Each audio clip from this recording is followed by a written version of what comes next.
Okay, good evening, everyone. So this is the 13th tutorial session for the NPTEL course on variational calculus and its applications in control theory and nanomechanics. This is going to be the last tutorial session for this course.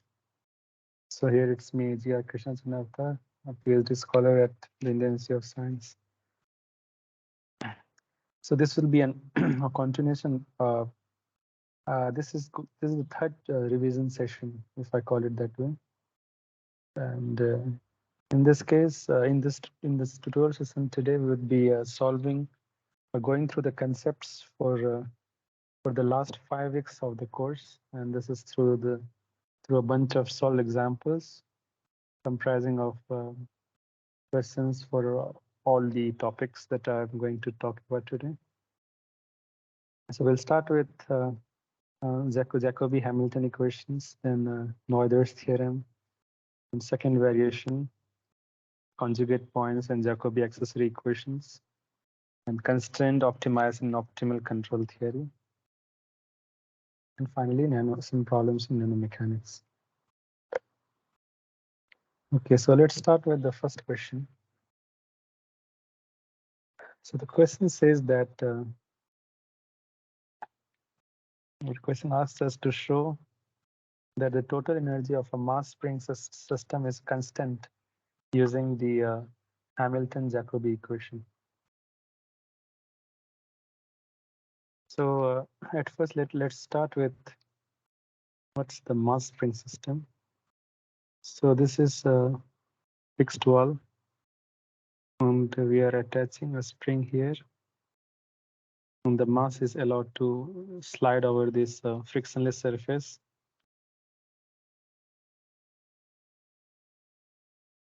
We'll assume the surface to be frictionless, and the stiffness constant of the spring is K and mass is M.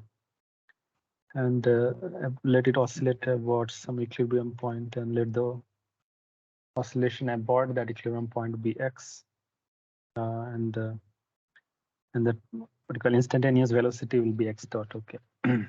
So at first, let's construct the Lagrange equation for this, first of the Lagrange function.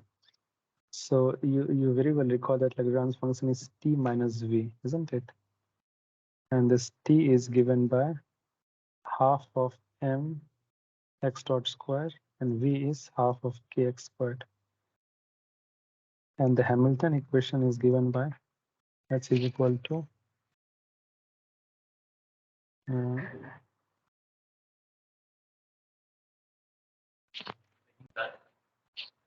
h is equal to p into x dot minus l, and p here is del L by del x dot, and into x dot minus L. This gives us mx dot squared minus half mx dot squared plus half kx squared, and this eventually gives us half mx dot squared plus half kx squared. Okay, and we very well recall that p is equal to mx dot, isn't it? So when we reframe this problem in terms of our in terms of the Hamilton coordinates, so we'll have in terms of q and p. Now q here we'll take it as, let q coordinate is equal to x, and now p is equal to, as you already know, it's possible by x dot. Fine. Okay. Okay, so what we have now is h q p is equal to some x dot. So this comes to be x dot whole square divided by 2m plus half k q squared, and this comes to p squared by 2m plus half k q squared. Okay, so what we clearly see is that the Hamiltonian H is independent of time. Okay. Fine, and this is a very important observation. And from the Hamilton-Jacobi equation,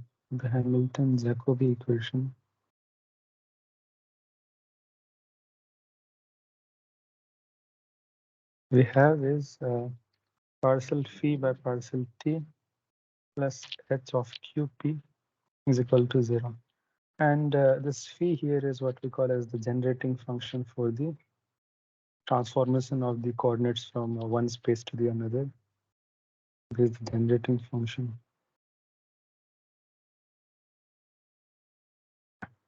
And what we do is let's make this, let's use some trick here. Now the term on the left hand side, this is a function of time. And this is not a function of, not an explicit function of time. So for this equality to hold, you must have this entire term to some constant minus alpha. So this implies that h at q t is equal to alpha, is it no? And this alpha is a constant. And it can be determined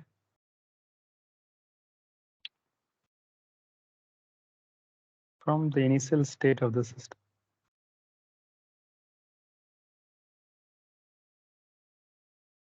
Initial state of the system. So eventually this implies that our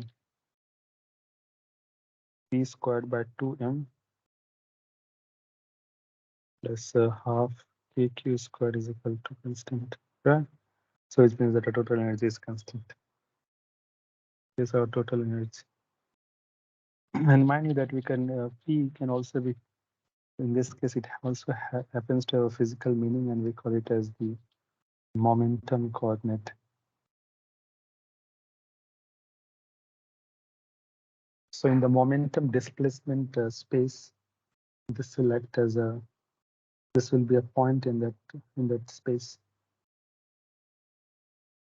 Okay. Now let's move to the next question.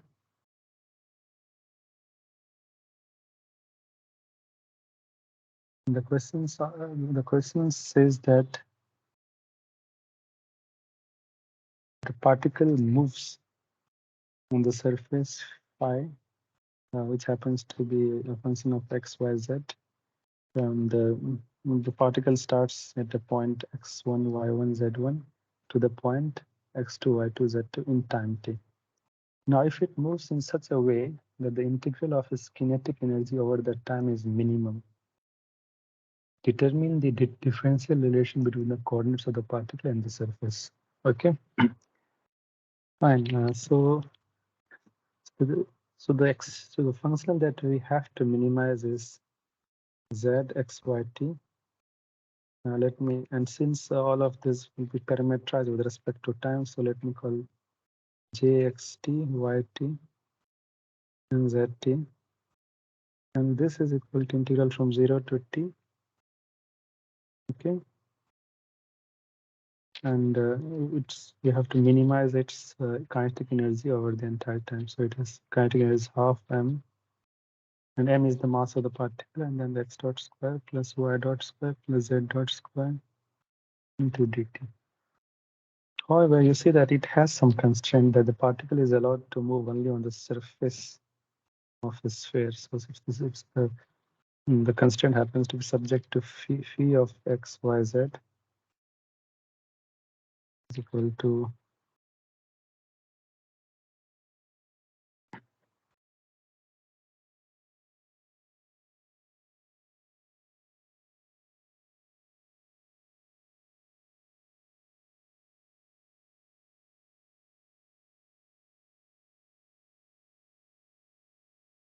is equal to 0. Fine. And this is for all t is an element of 0, capital T. Okay, so, and you know very clearly that this happens to be a holonomic constraint. constraint in the sense that the constraint is only dependent on the extremizers of the functional rather not and not the derivatives. Okay. And the schematic I have shown very clearly here is you start at x1, y1, and then just follow along this trajectory on the surface of this on the surface of phi. Okay, and phi happens to the surface. So I think I had initially I just told the sphere. No, it's actually a general surface. Okay, so in order to incorporate this constraint in our system, we have to constrain them. We had to construct an augmented functional. Augmented functional. And how do we do this? We'll take say f is equal to j plus, and this holonomic constraint has to be satisfied at every point in time. So that's why the Lagrange multiplier, which is meant to enforce this, is also a function of time. So this gives us 0 to capital T of m x dot square plus z dot square plus lambda phi dt and even phi x y z dt. Here is some Lagrange L. Okay. So now let's construct our, let's derive the Euler-Lagrange equations. I'll just copy this, the integrand on the next page.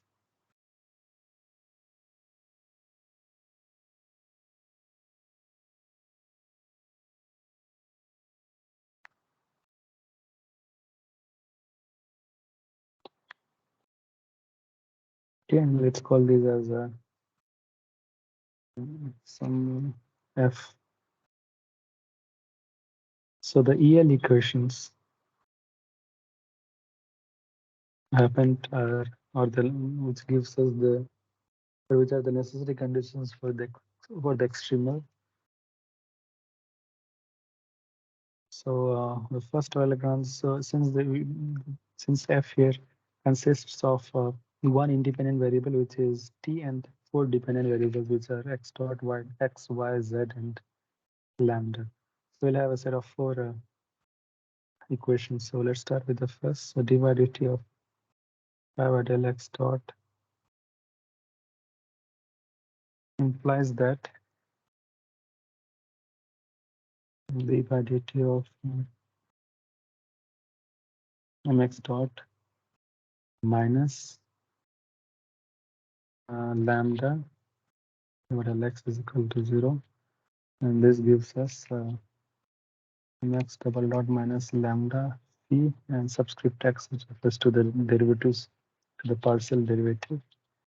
And so this gives us x double dot by phi of x is equal to lambda by m. Okay. Likewise, d by dt of partial f by partial y dot minus partial f by partial y is equal to 0 implies that d by dt of m y dot del y is equal to 0. And this implies that same thing. You'll have my double dot minus lambda phi y is equal to 0. And this gives us y double dot by phi y is equal to lambda by m. And likewise, the third equation is z dot. And then this gives us z double dot by phi z is equal to lambda by m. And the fourth Lagrange equation is lambda dot minus equal to 0. This implies that now you see that f doesn't contain any term in lambda dot. So this term goes to 0. So eventually we just have the original constant, which is phi z is equal to 0. Okay, now from equations 1, 2, and 3, we clearly see that from 1, 2, and 3, we have x double dot by phi of x, y double dot by phi of y is equal to z double dot by phi of z. Fine. Okay, so now let's move to the next question. It's about Noether's theorem. Okay, so let's start. Let's solve this problem.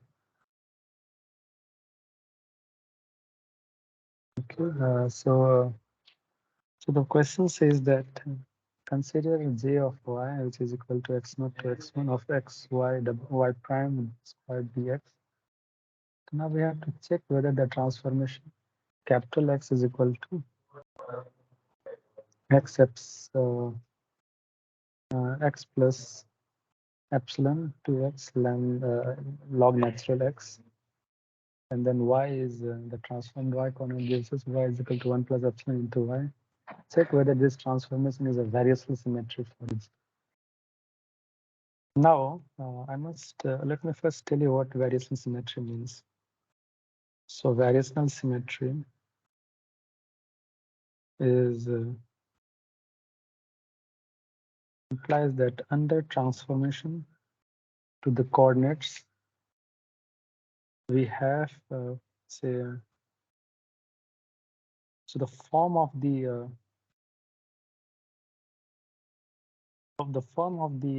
integral or the functional doesn't change.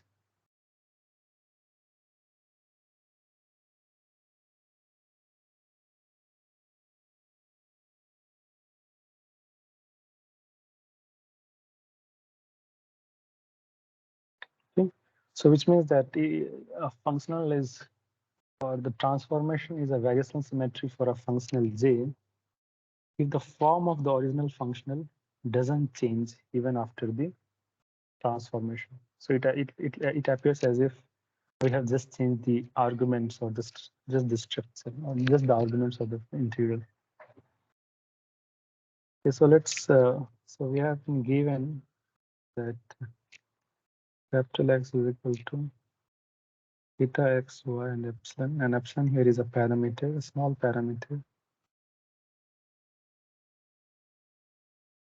And this given by x into 1 plus 2 epsilon log natural of x. And you see that theta here is an independent of x, y. So we have this theta is a function of x and epsilon. Likewise, y is equal to psi xy epsilon. And this is given as 1 plus epsilon into y.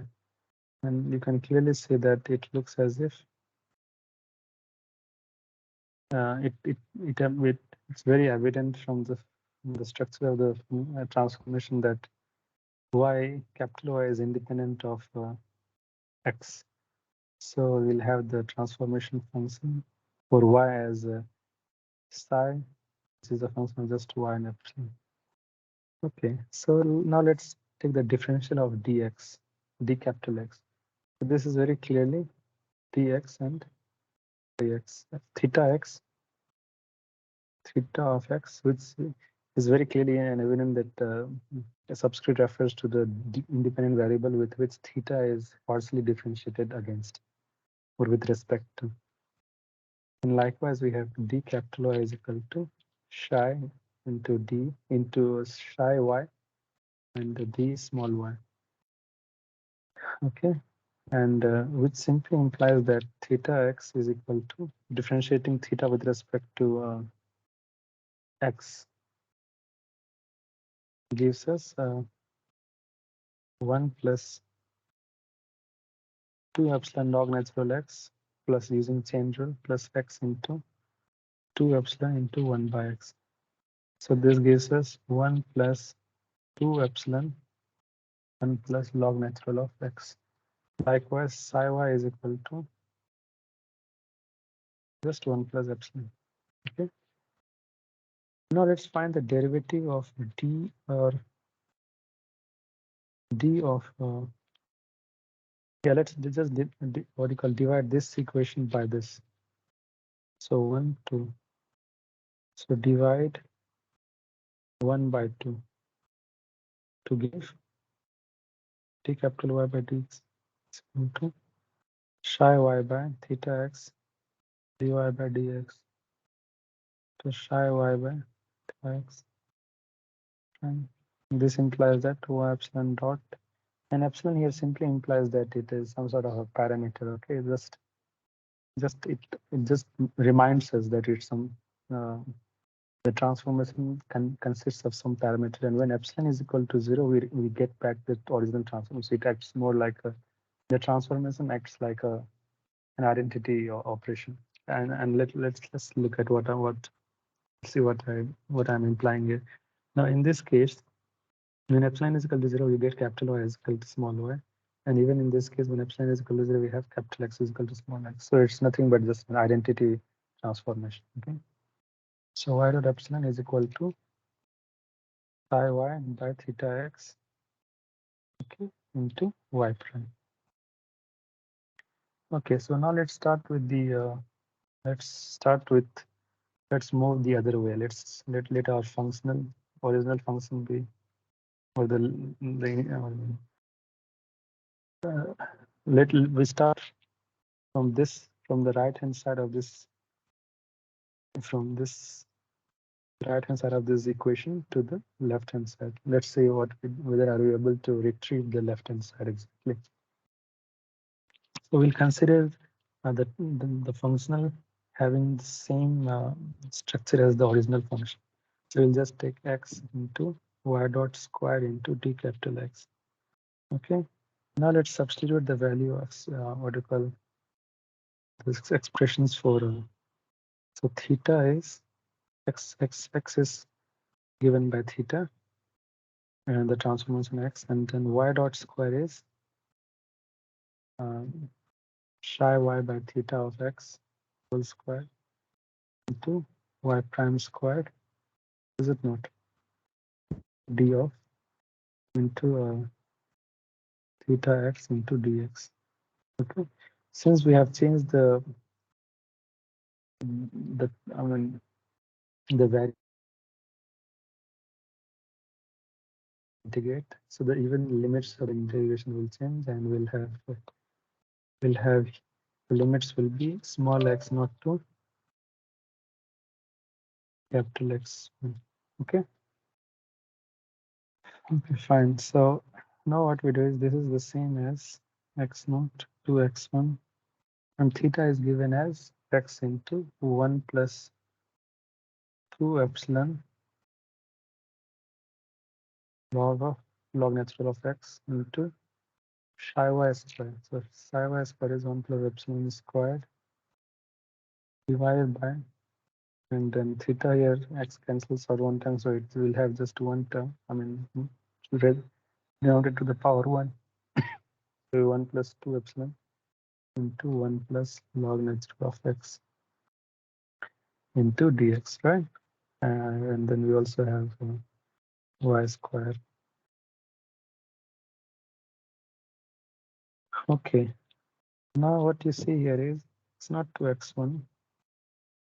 You can write this term as 1 plus epsilon whole square into 1 plus 2 epsilon log of x divided by 1 plus 2 epsilon 1 plus log of x into xy prime squared dx. Fine.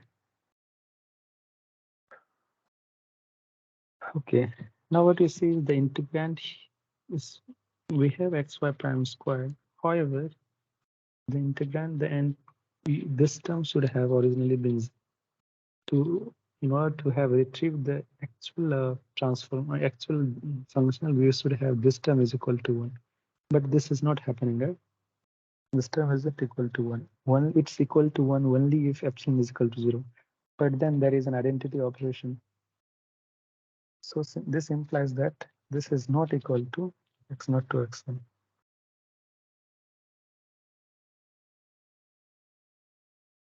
So this implies that the given transformation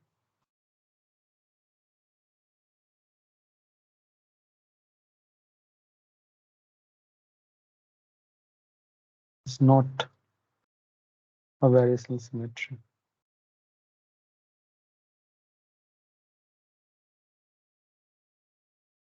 for z.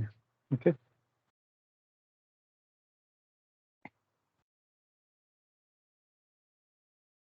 Now let's go to the next problem here. So consider j of y is equal to x0 to x1, x0 to x1 and xy prime square dx. Show that the transformation y is equal to capital Y is equal to small y, and capital X is equal to 1 plus epsilon into small x is a variation symmetry. Okay, we have to show that it's a variation symmetry. I'll just call it as in short notation as VS. And then we have to also determine the corresponding conservation law. And this conservation law is given by Noether's theorem. Noether's.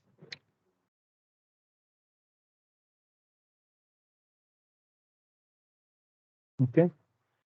Okay, so let's start. So we have x is equal to the transformation given by, and then this we can write as x is equal to capital X by 1 plus epsilon. Taking the differential, we get dx is equal to capital dx, d capital X, and then 1 plus epsilon. And likewise, capital Y is equal to y, but this implies that dy is equal to d capital Y.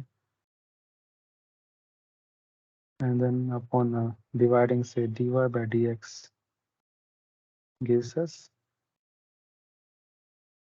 1 plus epsilon into d capital Y by d.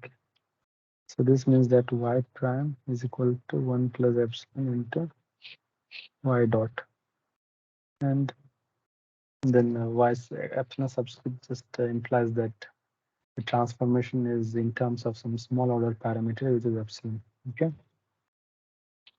Now let's go from, you very well recall the definition of variation symmetry from the previous question. So let's just go in the forward direction, which is from the original transformation, from the original function to that, to the function corresponding to the transformed coordinates. So you have x0 into x1, and x, small x will terms of it will be 1 plus. I'll remove my limits for now. Okay, 1 plus epsilon into y prime is nothing but 1 plus epsilon squared into y dot epsilon squared into dx is given as d capital X by 1 plus epsilon. Okay. And since the integration is with respect to capital X, this will have as x0 to x1. Sorry, it's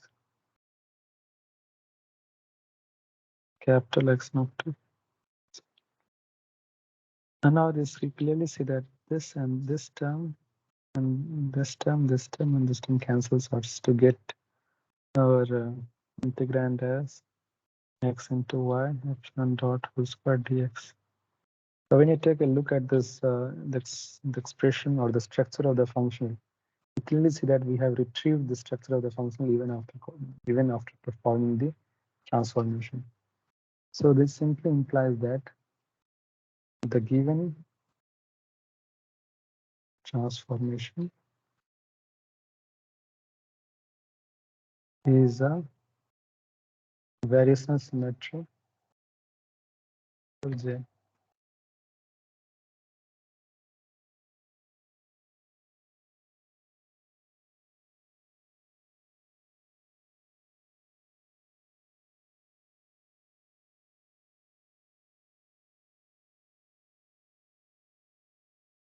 Right.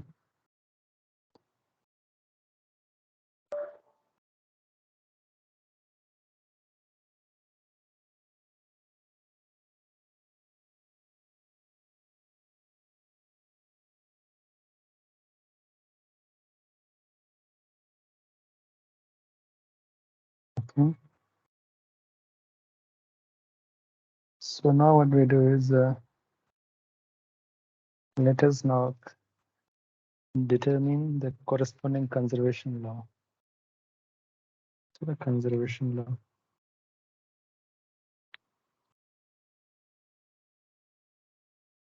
which is given by the Noether's theorem, right?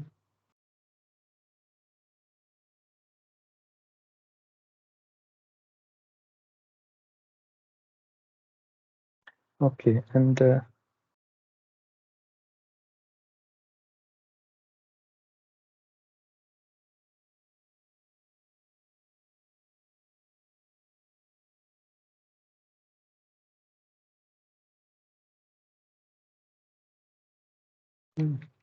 and this is given by eta. The conservation law is given by eta into p minus h of zeta is equal to constant. Now the infinitesimal generators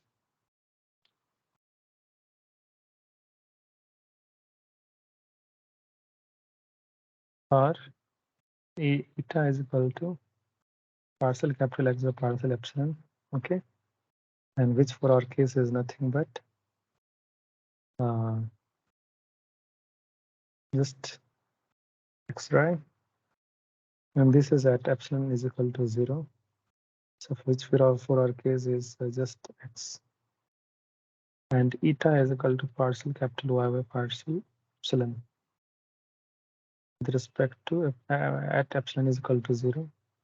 So these are essentially derivatives of the transformation with respect to epsilon at epsilon is equal to 0.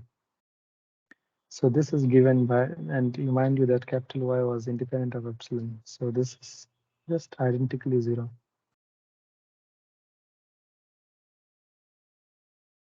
Okay. Right. And P is given by, and is given by partial F by partial Y prime. And here F is equal to xy prime squared, xy prime squared. So this means that P is equal to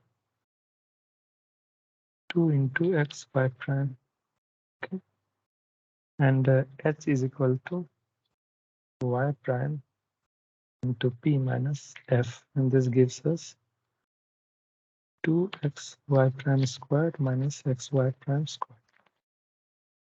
Okay, and this gives us xy prime squared. So therefore, the conservation law is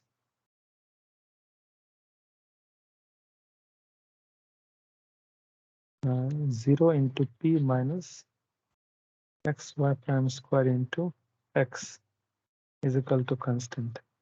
So this implies that x square into y prime square is equal to constant. Okay,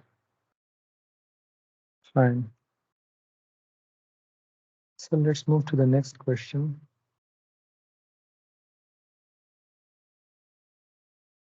This question says that with geodesics on a sphere of radius capital R greater than 0 correspond to the externals of the functional j of phi is equal to phi naught to x theta naught to theta 1 of root over 1 plus sine square theta into phi prime square d theta, where phi is the polar angle and theta is the azimuthal angle and phi prime is the derivative of phi with respect to theta. Okay, and you have to show that J satisfies the Legendre equation. You have to show this. Fine. Now, what does Legendre condition say?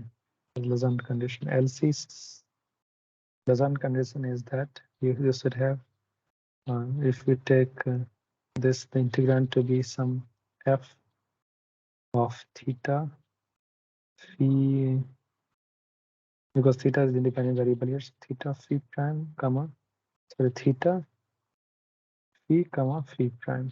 Okay. So the Legendre condition states that the double derivative of f with respect to phi prime is 0. This is greater than 0, greater or equal to 0 over for all theta of whatever the domain it has, right? Domain of theta. Right. Okay, so now let's just we have our f of theta, phi, and phi prime to be equal to root over 1 plus sine squared theta and phi prime squared. Okay, so partial of pf with respect to phi prime is equal to half into 1 plus sine squared theta phi prime squared power half. Okay, and into 2 into sine squared theta into phi prime, and this gives us as sine squared theta phi prime divided by root over 1 plus sine squared theta phi prime squared. Okay, now let's determine the second derivative. This is given by, let's use our derivative of u by v rule, right? So this will give us as what you'll have is sine squared theta into root over 1 plus sine squared theta into v prime squared minus uv prime, right? So sine squared theta phi prime into sine squared theta phi prime divided by root over 1 plus sine squared theta phi prime squared whole divided by 1 plus sine squared theta phi prime squared, and this gives us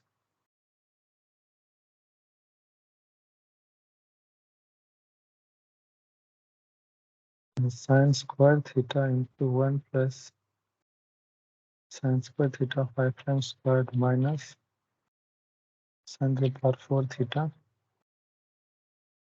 phi prime squared divided by 1 plus sine squared theta phi prime squared to the power 3 by 2. And this gives us sine squared theta divided by 1 plus sine squared theta phi prime squared to the power 3 by 2. Okay. And so this we have as the double derivative of f with respect to phi prime squared. Now let's evaluate the numerator and denominator of this function, so to speak. So sine squared theta is always greater than equal to 0, and this also will always be greater than equal to 0. So eventually the entire denominator is greater than or equal to 1. And the numerator is always greater or equal to 0. Fine. So this means that eventually it just comes out to be the entire term is greater than 0. So this means that our LC is satisfied, and we can have a and we can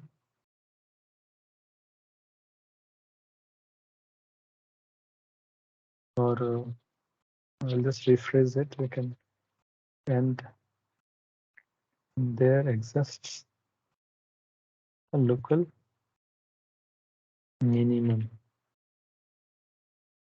which is given by phi of the function of theta. Okay, and now let's solve the next problem in the sequence.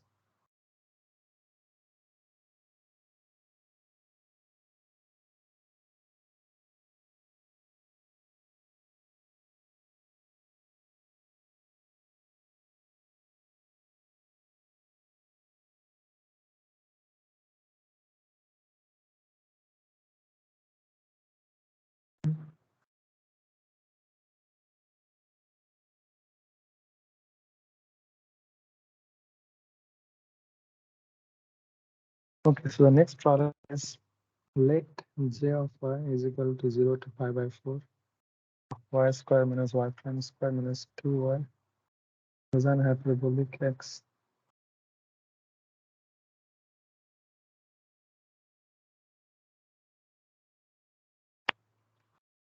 Then we have to determine the extremals for J and show that for fixed endpoint problem, these extremals produce weak local maximum.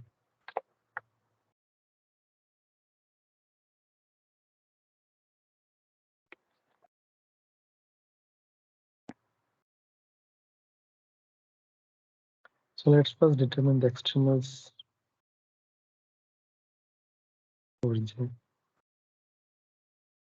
And let's first call the integrand of the functional to be f, and this is given by y square minus y prime square minus 2y cosine hyperbolic x.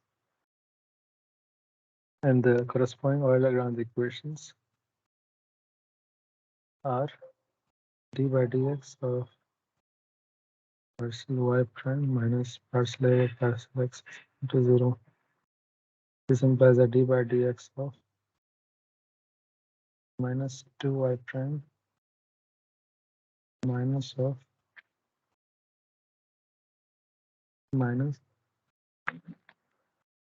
x, it should be y minus of, so it's sorry, it's 2y minus 2 cosine hyperbolic x is equal to 0. So factoring out minus 2 throughout, this gives us y prime plus y is equal to cosine hyperbolic x. Okay, and this you clearly see that it's a second order linear but non-homogeneous or inhomogeneous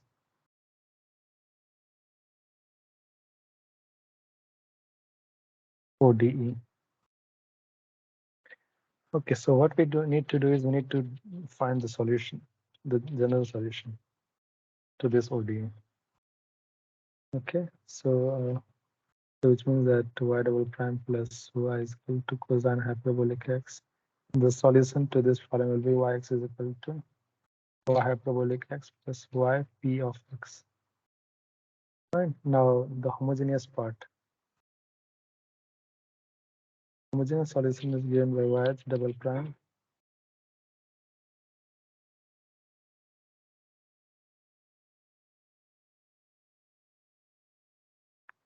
is equal to 0. This implies that y of x is equal to c1 cosine x plus c2 sin x. And the particular solution is yp double prime plus yp is equal to cosine hyperbolic x.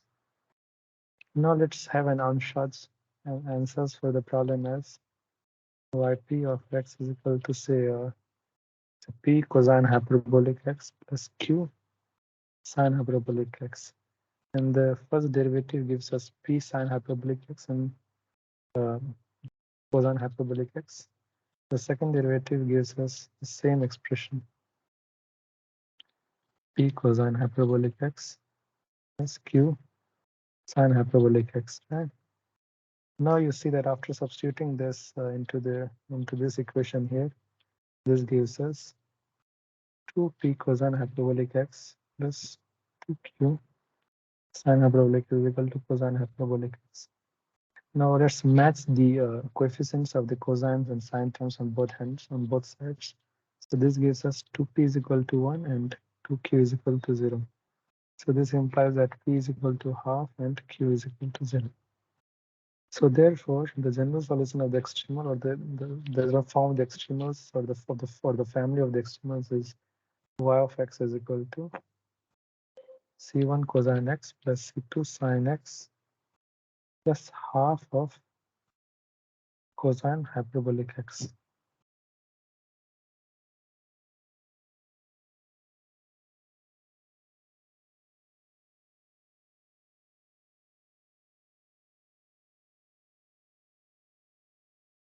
Okay, fine. So now let's go Now we have to check. So the next target is show that for the fixed endpoint problem, these extremers produce weak local maximum. Weak local maximum. Check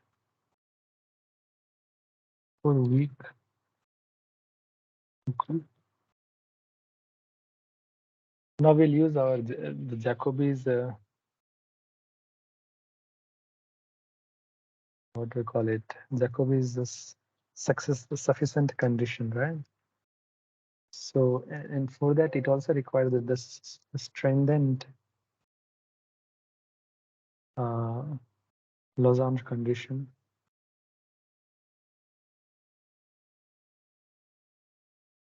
which is f y prime is in this case it happens to be. So this should be for local maxima. Okay, let's first see that this it should be less than, strictly less than 0 for local maximum.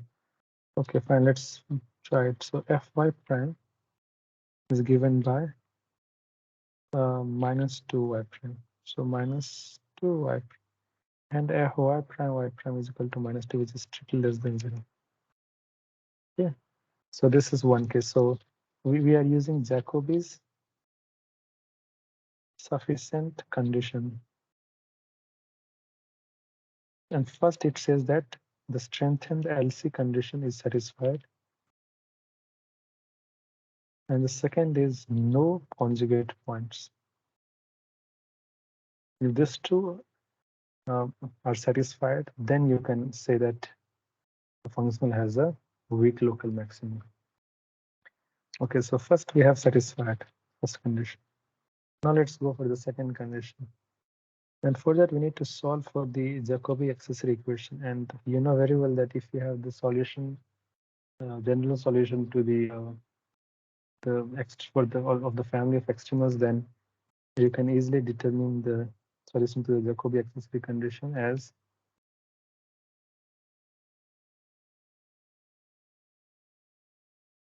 u1 is equal to partial y with respect to c1, and this is equal to just the cosine x. And likewise, the second solution is partial y with respect to partial c2, and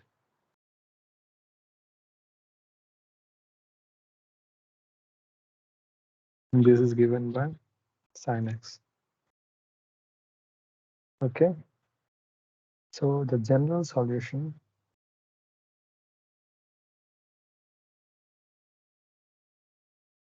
to JAE of the Jacobi accessory equation is u of x is equal to alpha u1 of x plus beta u2 of x. And this is nothing but a cosine x plus beta sine of x. And here alpha and beta are constants which need to be determined. So suppose that there exists, or suppose k is a conjugate point.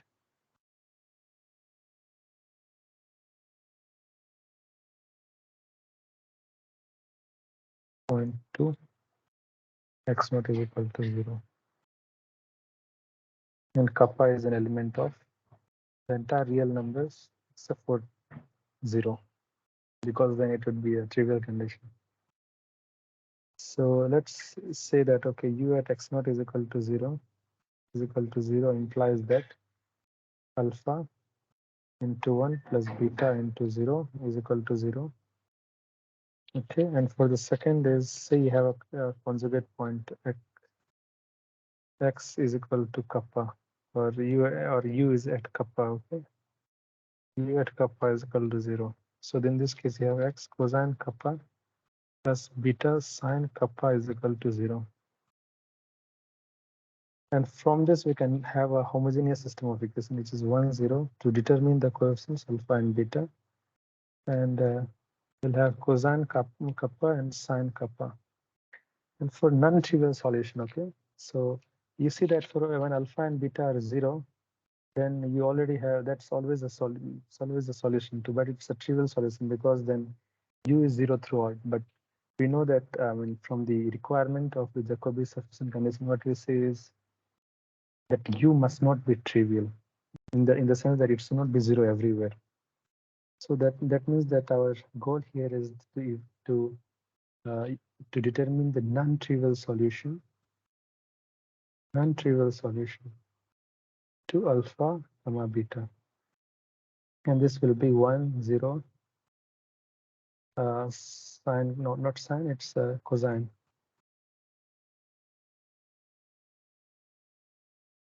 Cosine kappa and sine kappa is equal to 0, the determinant. So this gives us sine kappa is equal to 0. Fine. Okay, so this implies that kappa is again 0 plus minus pi plus minus 2 pi.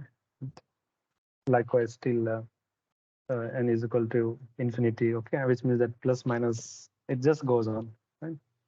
So what you'll have is obviously kappa is equal to 0, but is not possible, right? Because 0 is x naught is already equal to 0. So it means that we must have kappa is equal to plus minus pi plus minus 2 pi. Not admissible.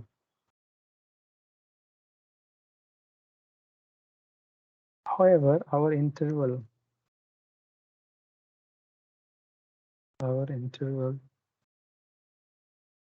is 0 comma pi by 4. But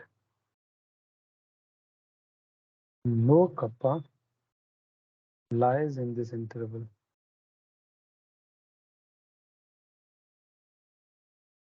So which means that no conjugate point, because the conjugate point should lie in our domain. But here no conjugate point. So which means that we have also satisfied the second requirement. So if we can fairly conclude that our functional J has a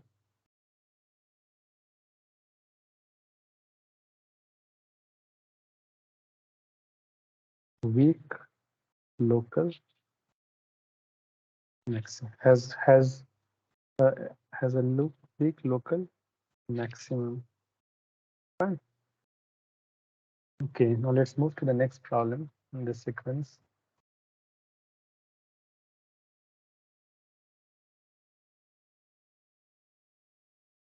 Okay.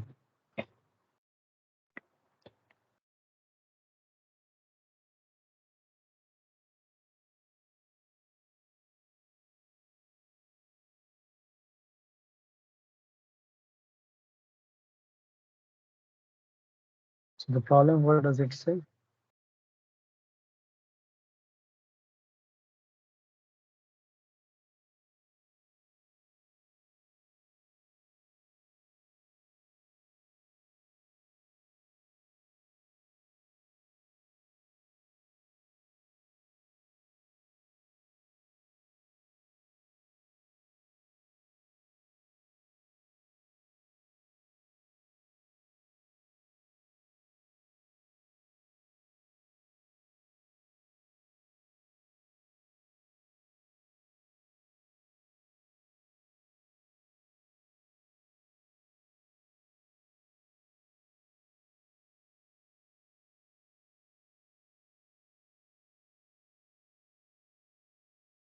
Let's start this. Let's solve this problem.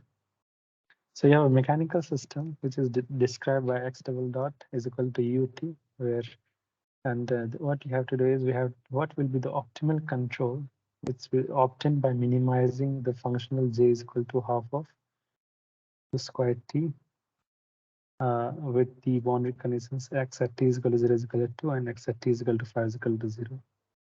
And these are the end conditions, and then also the x dot at t is equal to 0 is equal to 2 and x dot at t is equal to 5 is.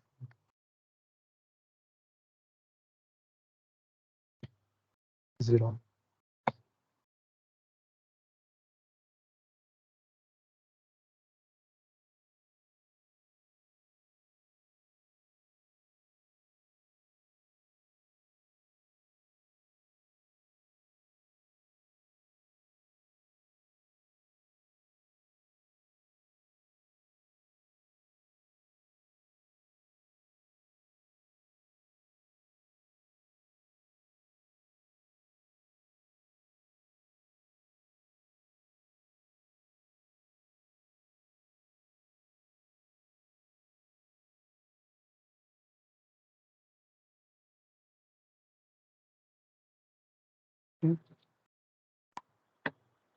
So we have our function as j is equal to half of 0 to 5 of u squared t dt.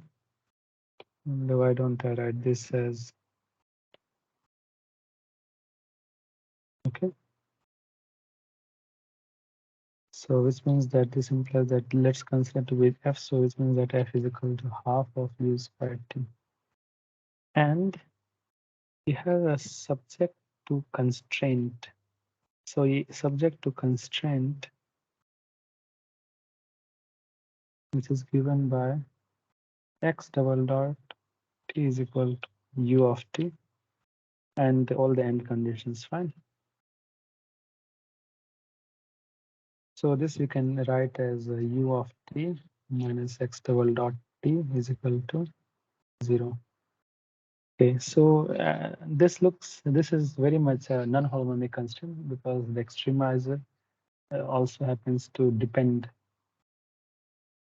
Okay, I think I'll just stop because the thing is, yeah, here our extremal is u, but yeah, so I won't comment here, fine. So although this happens to our state equation in the sense that the dynamics of the system is governed by this equation, okay?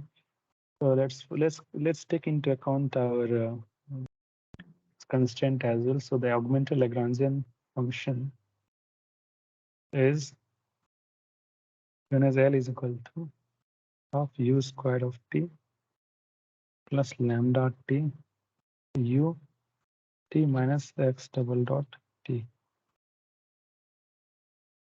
And in this case, what you see that L is a function of x double dot lambda u and u. Okay? So you have one independent variable which is t and two and three dependent variables which are u, lambda, and x. So you'll have the Euler-Lagrange equations, although for the since we have double derivative with respect to x, so the corresponding Euler-Lagrange equation we also call it as the Poisson equation. So from the first, what we have is we'll have d squared by dt squared of partial L with respect to x double dot minus d by dt of partial L by partial x dot plus partial L by partial x is equal to 0. And you see that there is no term containing x directly. So you have partial with respect to x is 0, no term in x double dot, so this is also 0. So all that we have is d by dt, d square by t square into minus lambda is equal to 0. And this means that d square lambda by dt square. So even this implies that lambda is a linear function of t. So lambda t is equal to at plus b. Fine.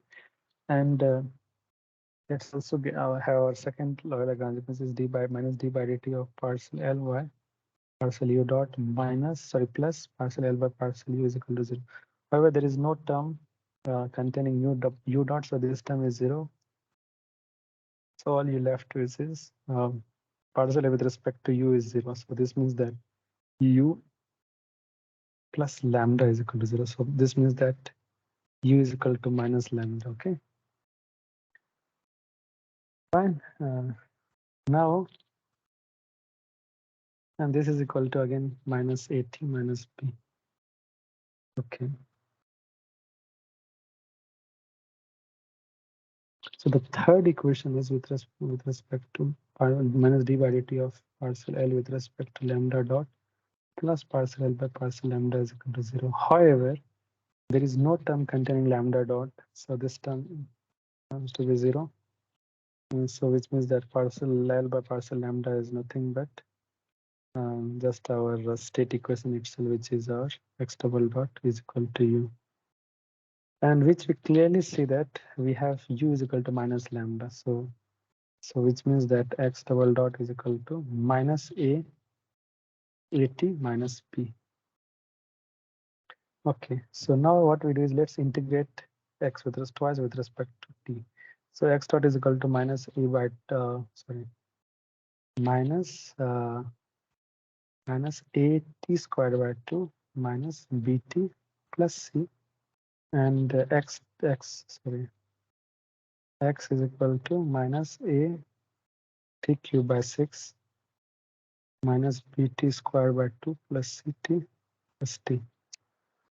Okay, so use the boundary endpoints.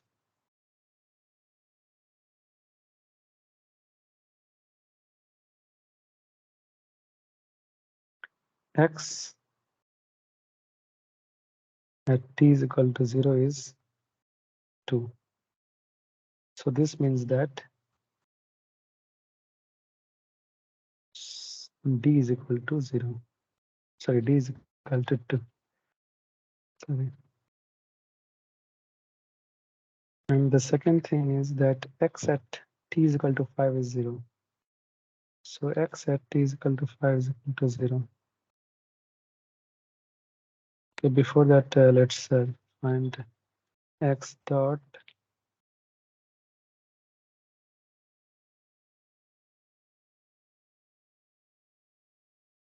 t is equal to 0 is 2. So this means that c is equal to,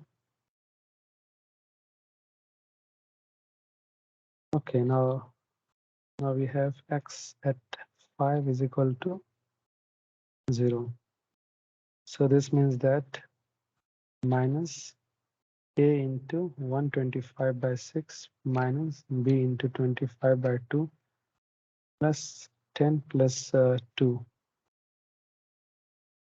is equal to 0. In this we can just multiply throughout by 6 to have minus 125a minus 75b, or and then rearranging it is equal to 72. And x dot of 5 is equal to 0 implies that minus of a into 25 by 2 minus b into 5 plus 2 is equal to 0. Rearranging it and then multiplying throughout by 10 times. So what you'll have is 125a plus 50b is equal to 20. Okay, now you subtract 2 minus 2 minus 1 gives what? Gives, sorry, it's 1 minus 2. 1 minus 2 gives, so 125, 125, it cancels out, so we have 25b is equal to 52. So this means that b is equal to 52 by 25. And then substituting this, we have 125 into a plus 75 into 52 by 25 is equal to 72. I think this is more complex, so why not we use the second equation? So 50 into 52 by 25 is equal to 20, right? So this cancels out twice. So you have 125a is equal to 20 minus 104 is minus 84. So therefore a is equal to minus 84 by 125. So there implies that since we have to find the optimal control, now you clearly see that u is our optimal control, and this is given by x double dot star t. and this is given by minus 80, and minus 80 is just 84 by 125t, and minus 52 by 25.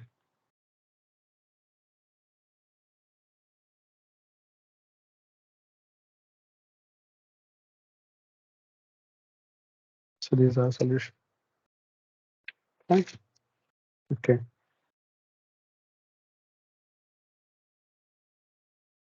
So the next problem is, what is the Hamilton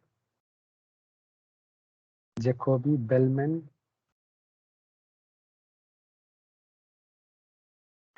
equation for the system x dot t is equal to x2 of t, and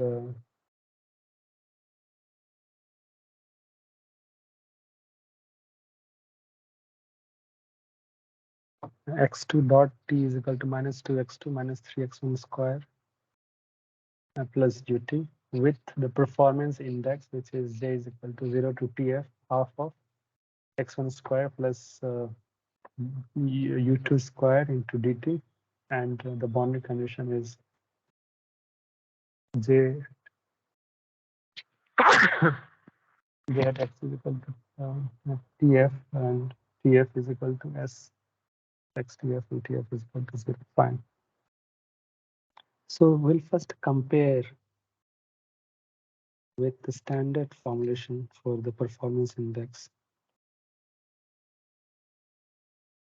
J equal to S, right? S x tf plus integral of 0 to tf and v t x u, and this was the standard form, right? So here what you see is comparing this identically equal to 0,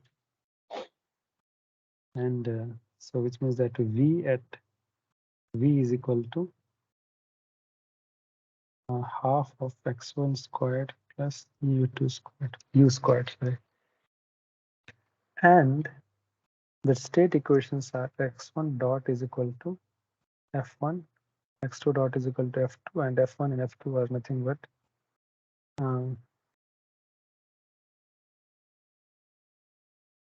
it's considered to be a vector is equal to x2, and the second condition is minus 2x2 minus 3x1 squared plus cu.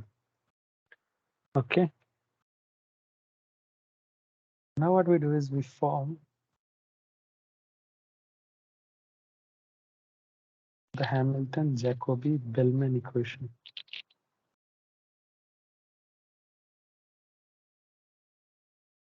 For this, we require we require a Hamiltonian for this, and the Hamiltonian will construct it as h is equal to h as a function of x star x vector u jx star comma t, and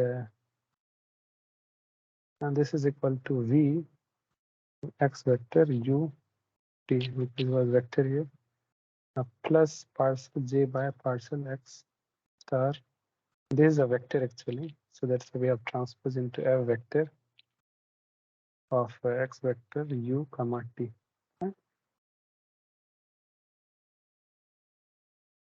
Okay, so you know very clearly, very well that v is equal to half of x1 squared plus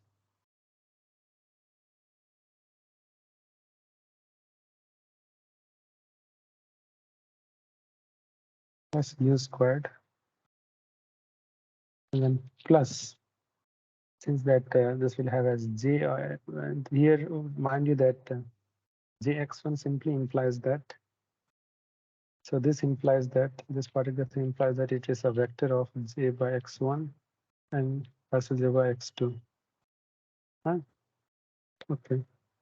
So j of x1 and into f1, which is x2, plus jx2 minus 2x2 minus 3x1 squared plus u.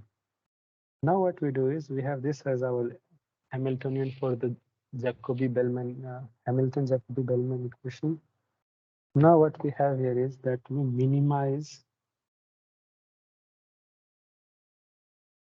h with respect to u. So partial h by partial u is equal to 0. This implies that u plus jx2 is equal to 0. So this means that u star is equal to minus jx2. So what we'll do is we'll express our h in terms of x star, x vector, comma. Now u star is already given, so u star we have found it in terms of j2. So this and then j vector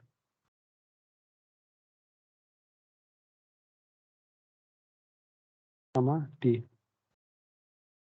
Okay, this is our what we call as our optimal. Is our optimal Hamiltonian. Optimal Hamiltonian. And so wherever we have u, will just substitute with respect to. So this is x. Was it? No. So x1 square plus this gives us jx2 squared plus jx1 into x2 plus jx2 into minus 2x2 minus 3x1 square minus jx2. Okay, and this comes out to be half of x1 squared plus jx1 x2 plus jx2. Then what we have here is and then we have this to be minus jx2 square and then plus jx2 square. So we'll have minus jx2. So we'll jx2 2x2 minus 3x1 squared and then minus of jx2 by 2. Fine. Okay. Therefore, the Hamilton-Jacobi-Bellman equation is partial j star by with respect to t plus h star h star to x star j x star comma t is equal to 0, and this is nothing but s subscript h subscript t plus half of x1 squared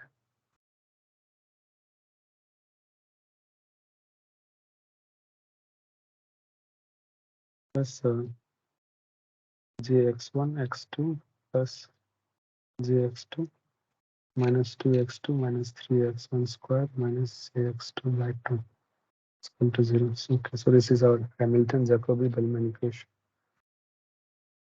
Okay.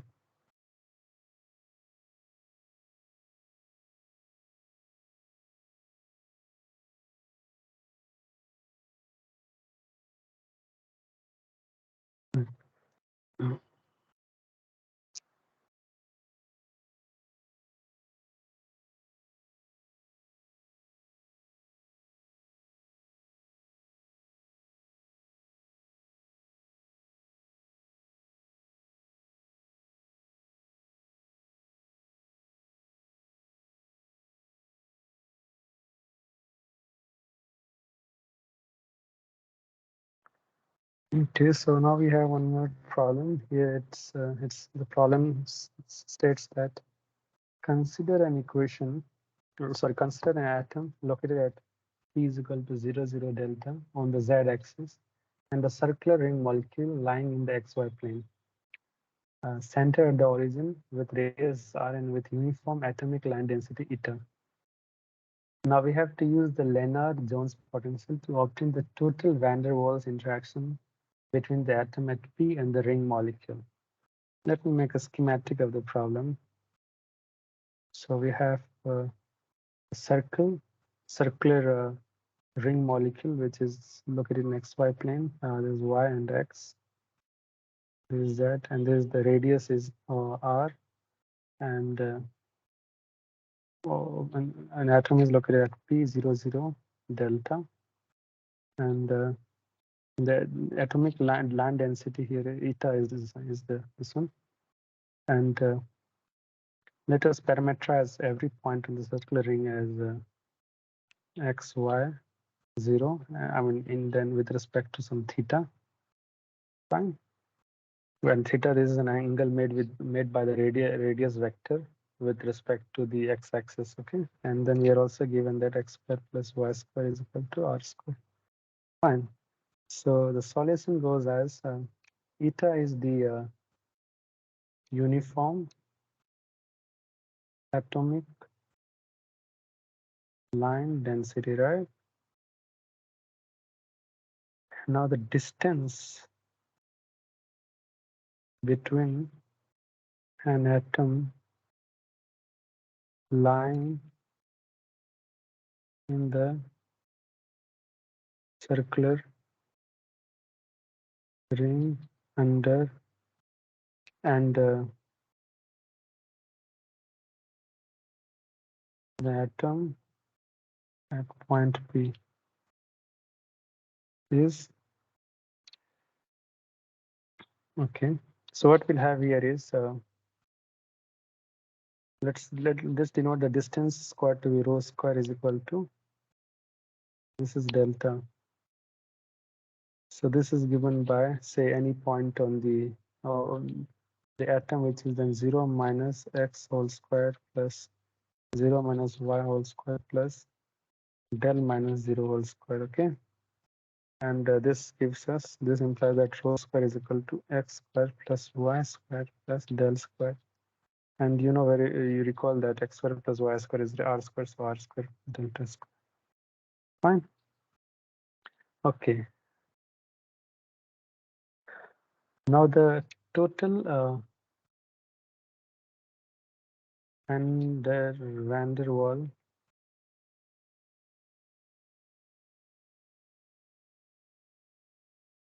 interaction energy is given by eta E is equal to eta, which is the land density, and then over the circle phi of rho ds. And you recall that rho, I mean phi rho is the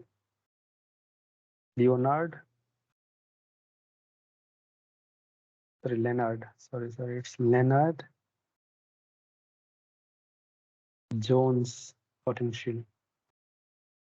Okay, and ds here is the infinitesimal arc length element on the circumference of the ring. Okay, so phi of rho equal to minus a rho to the power minus 6 plus b rho to the power minus 12. Okay, and a and b are constants, as you recall very well. Now we can write this as minus a by rho square to the power cube plus b rho square to the power 6. So this implies that E is equal to eta 0 to 2 pi. And now we can, let's draw an element ds. Now if you recall from the arc and radius relation, right, that ds is equal to r d theta. Fine. So that's what we substitute here, the 0 to 2 pi, and then minus a by rho square to the power cubed and plus b rho square power 6 into r d theta. Okay, and theta goes from 0 to 2 pi. Now you see that rho square is also a constant, which is r square plus. So what we have here is eta into r, and then minus a by rho square to the power 3 plus b by rho square to the power 6, and into integral from 0 to 2 pi d theta. So this implies that E is given as 2 pi eta r, and then minus a by r square plus delta square, delta to the power cubed, delta r square plus delta square whole to the power cubed to the power 3, and then plus b by r square plus del square to the power 6. So this is our van der Waal interaction energy. Okay. So let's do a couple of questions. one or two number of questions before we end this segment for today. And okay, so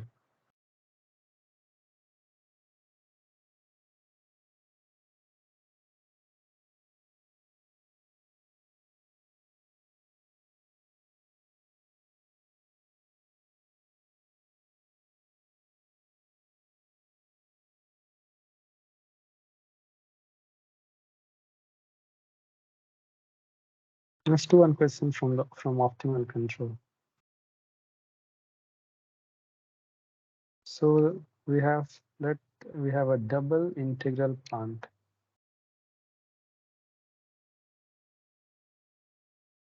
X1 dot is equal to x2 of t. X2 dot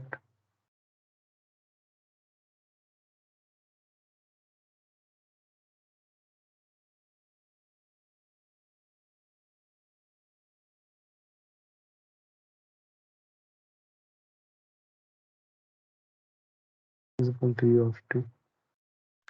And this is the plant equation, and with the state and control, and then such that our conditions on the control are that u of t absolute value is less or equal to 1, and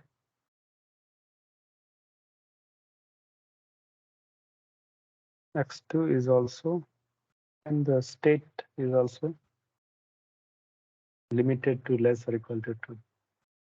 So it says that what will be the optimal control law of the given system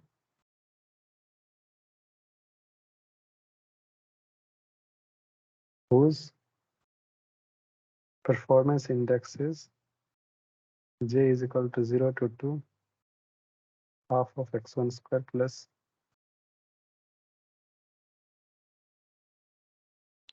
u square dt. Okay, let's go for the solution.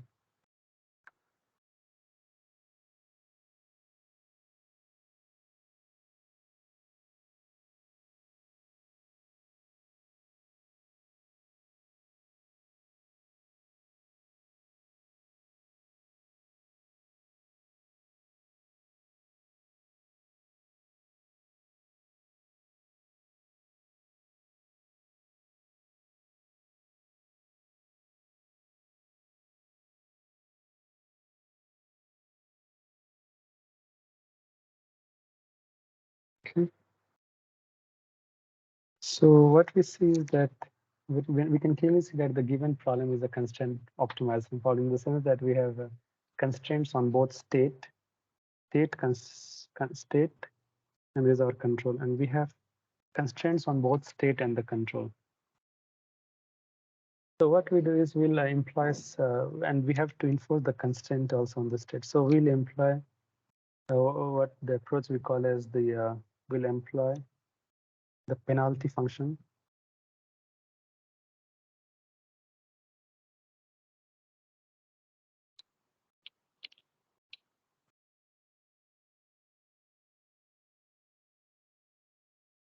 Function method.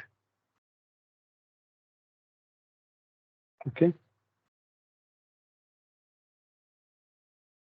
And the endpoints that we clearly see from our performance indexes, that endpoints are fixed. Okay. So this is very much evident from the, and which is T0 is equal to 0 and T1 is equal to, or TF is equal to 2. Okay, so what we'll do is we'll introduce an additional state variable. So before that, let's convert our state constraints. State constraints can be written in the following standard form. Okay, given that x2 of t lies between is bounded by 2, so this means that -2 is is less than 2, right? And this can be formed because in terms of two inequality conditions is that we have x2 plus 2 is equal to greater than 0, and then x2, sorry, this we can, other condition we can write as just that both the inequality constant has to be in terms as some function greater or equal to 0. So this will have as 2 minus x2 of is greater than 0. And this we can call it as g1 is greater than 0, and this to be g2 is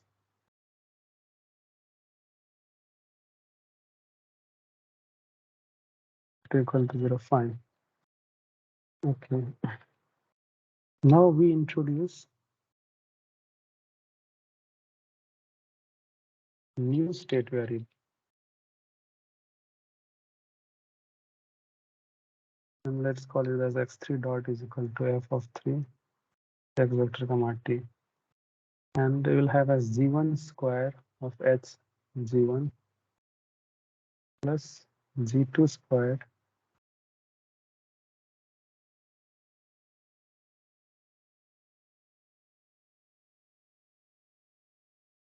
okay, and h of g2. And h is the is actually the it's the inverse of Heaviside function, but let's just call it Heaviside function in the sense that h of g is equal to 0 if g is equal to g is greater than 1. Sorry, if g is greater than 0. And it equates to 1 if g happens to be less than 1. Okay. So this, please just mind this thing. Okay, and this we can write it as x2 plus 2 whole squared of h x2 plus 2, and then plus 2 minus x2 whole squared into h of minus x2. Now let's set up our Hamiltonian.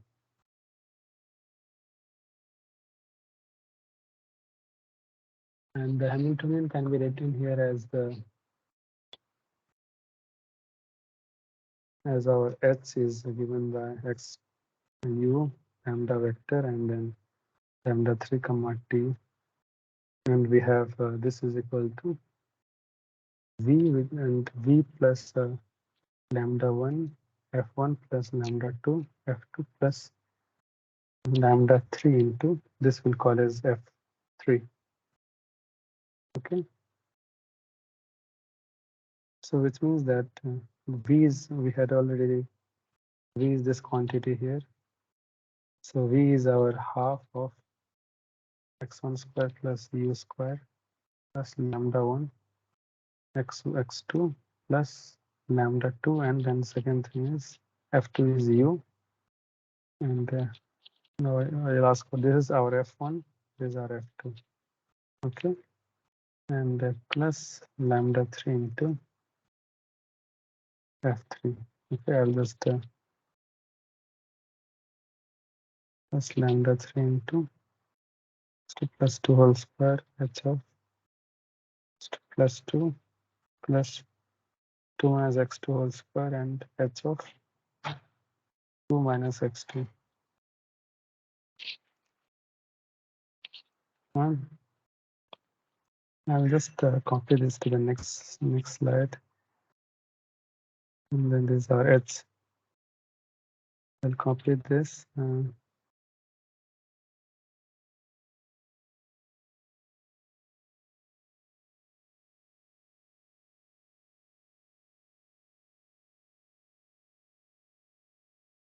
Okay.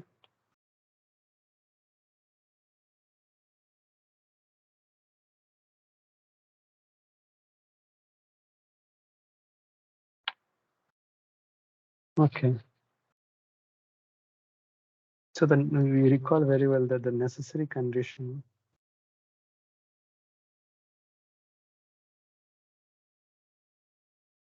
for extremum are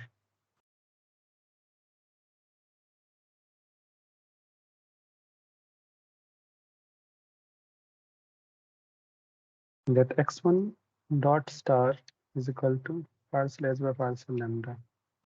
lambda 1 is equal to, and this gives us x2 star. And then x2 star is equal to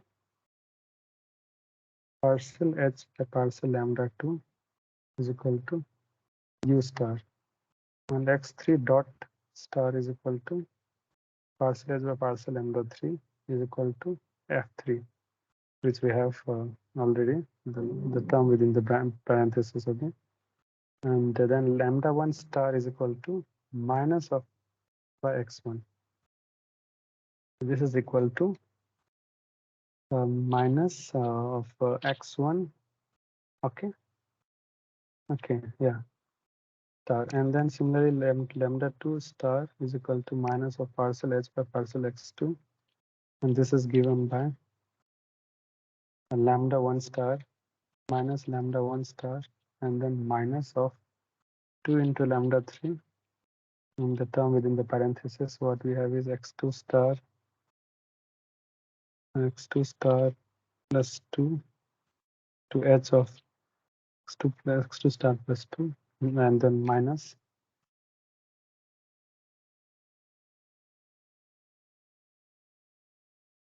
2 minus x2 star and then h of 2 minus x2 star. Okay. And the third is x1 dot 3 is lambda 3 dot star is equal to minus h by minus partial h with respect to x3 is equal to, and this gives us 0. Fine. Let's check. Yeah, this is 0. Fine.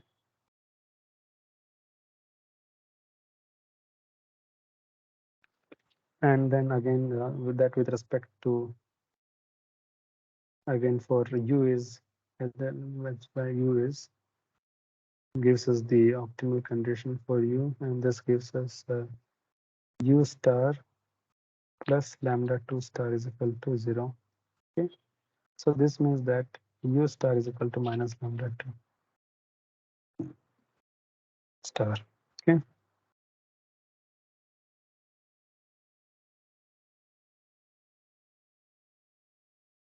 Okay.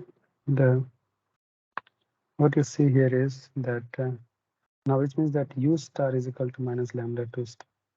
Now we know that since our u star is limited is by 1 on both, I mean, it's bounded, the absolute value is bounded by 1. Bounded above by 1. So what you'll have is u star t is equal to 1 if lambda 2 star happens to be minus less than 1, and then lambda 2 star if our lambda 2 lies between minus 1 and 1, and then minus 1 if lambda 2 star is greater than 1. And this is our solution. So yeah, I think we have covered enough, quite a bit of questions in our survey of the last 5 weeks of this course. And I believe that, yeah, so we have covered all the topics from the Jacobi-Hamilton equations, Noether's theorem, the second variation, conjugate points, Jacobi accessory equations, constraint optimization, optimal control theory, nanomechanics. I think with this, we can close our today's tutorial session, which was the last for this course. I really enjoyed discussing the contents of the entire course over the set of 12 tutorial sessions. I got to know and revise, if I call that way, a lot of things which was not very clear even to me beforehand. So yeah, overall it was quite an enlightening and enriching experience, if I call that. So yeah, so I wish you all the best for the exam and the exam of life. Okay, so yeah, So if anyone has any doubt, please do write me a mail. I have not shared my email is just mark it with red color. If you have any questions, please just mail me at I'll write in caps lock in capital letters. So my email is capital KRISHNA GR at iisc.ac.in. Okay. It should all be in lowercase when you are tapping in the email send to fill.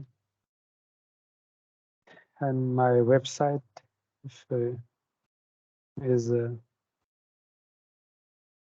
I'll just type it on here.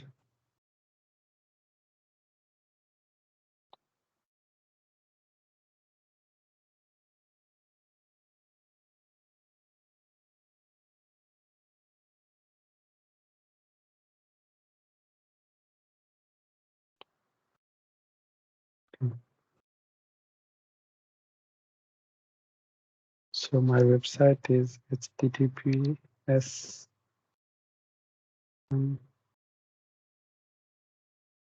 sites.google.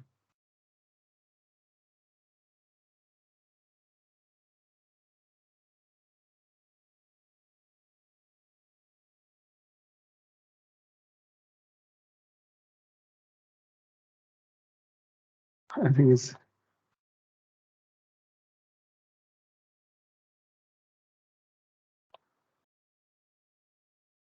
okay. I'll better write it down.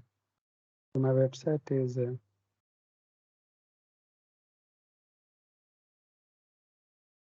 sites.google.com/view/KC You'll find all my contact details on this on the contact me page of this website. So yeah, so thanks a lot, and yeah, wish you all the best. I'm closing the session for today.